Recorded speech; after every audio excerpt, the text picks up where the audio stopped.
The war between the world's largest country, Russia, and a tiny country, Ukraine, has been going on for a very long time now. At first glance, it appears that Russia, which is considered to be one of the strongest countries in the world, will defeat Ukraine within a matter of minutes. However, after seeing Russian soldiers jumping out of tanks, you all have to admit that nobody can even come close to defeating Ukraine.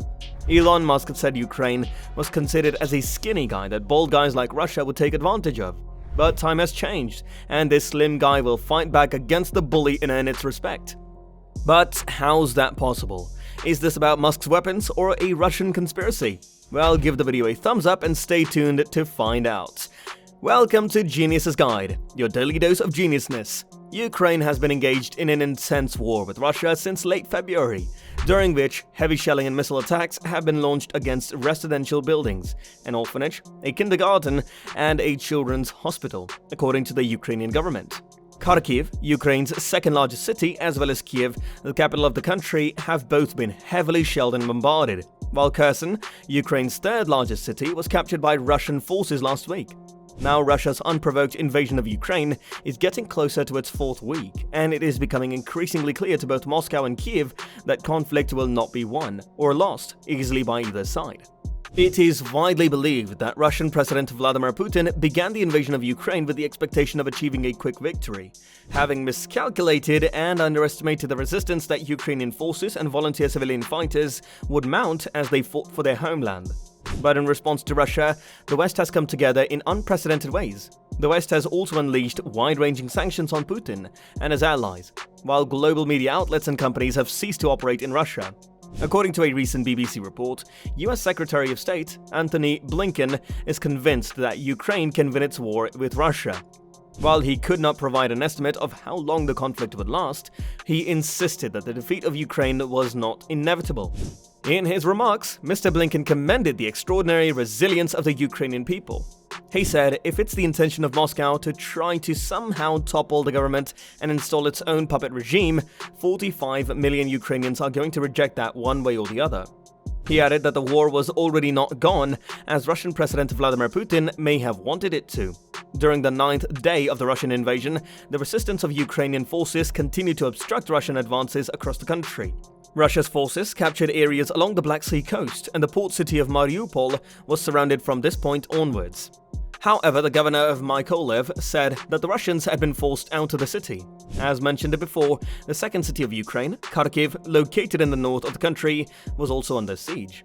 In an interview with BBC diplomatic correspondent James Landale, Mr. Blinken spoke after meeting his counterparts from the European Union in Brussels after arriving in Europe on the first day of a 6-day trip. And according to him, the international community is committed to doing everything it can to help Ukraine and also put termless pressure on Russia to end this war of choice that Vladimir Putin has begun. When asked if he is convinced Ukraine will win, he responded, "Certainly, over time." He added, "I can't tell you how long this will go on. I can't tell you how long it will take, but the idea that Russia can subjugate to its will 45 million people who are ardently fighting for their future and their freedom, that does not involve Russia having its thumb on Ukraine, that tells you a lot." Mr. Blinken also expressed concern about the escalation of the situation. That's why he said, "It's something we care about and are focused on, because the only thing worse than a war which is contained to Ukraine is one that escalates even further and goes beyond it." Whereas the president of Ukraine warned that Russian forces were using increasingly brutal methods against civilians in Ukraine, and that this had inflicted tremendous suffering on the people of Ukraine. He said, "We're seeing Russia go after the critical infrastructure that's denying Ukrainians water, denying them electricity, denying them heat. Those methods are, unfortunately, tragically, part of the Russian playbook under President Putin, and I think we're likely to see more of that."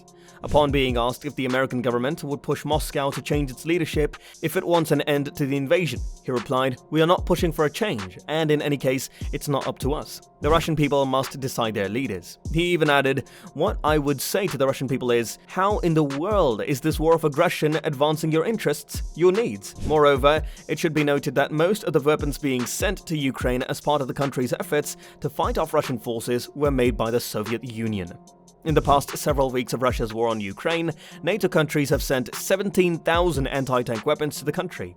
It is estimated that most of the weapons are coming from the Central European NATO countries that were once part of the Soviet Union. According to a report, the Czech Republic has sent the most equipment. Moreover, it was reported by Reuters that some of the Soviet-made weapons included 12 Dragunov rifles and Strela 2 shoulder-fired missiles, which were sent by Poland, as well as 73mm BWP-1 and SPG-9 ammunition that came from the Czech Republic. Additionally, the Slovak Republic has also sent 12,000 rounds of anti-tank ammunition made by the Soviet Union. The government of Poland recently announced that it would send all its MiG-29 fighter jets, which are Soviet-made planes, to an airbase in Germany, from which it would help the US reassign the planes to Ukraine. But again, coming back to the anti-tanks, according to Elon Musk's source, Russian troops have been suffering a considerable number of casualties as a result of anti-tank weapons, to the point where we have seen images and videos of Russian soldiers erecting homemade screens and cages over their tanks in a very vain attempt to protect themselves.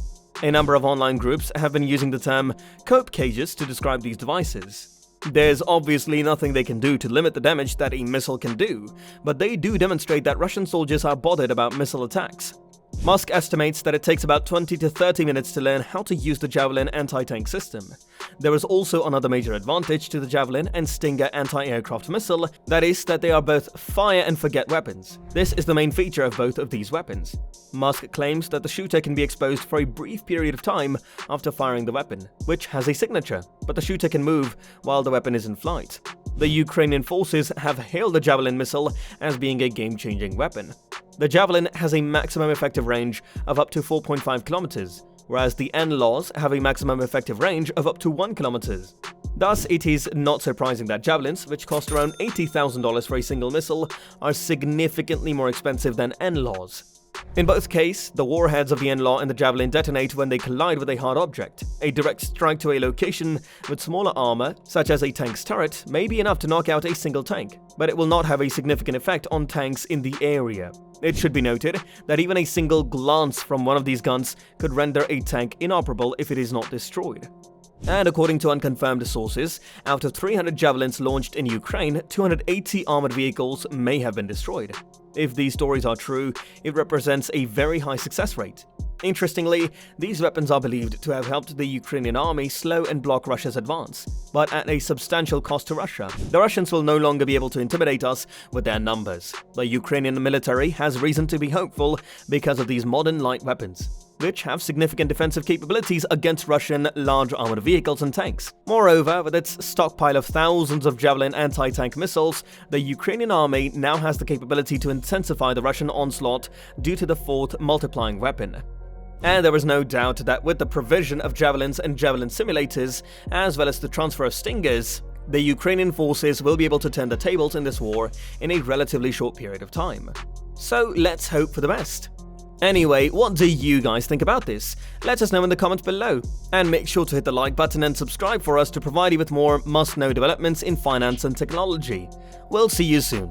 Peace.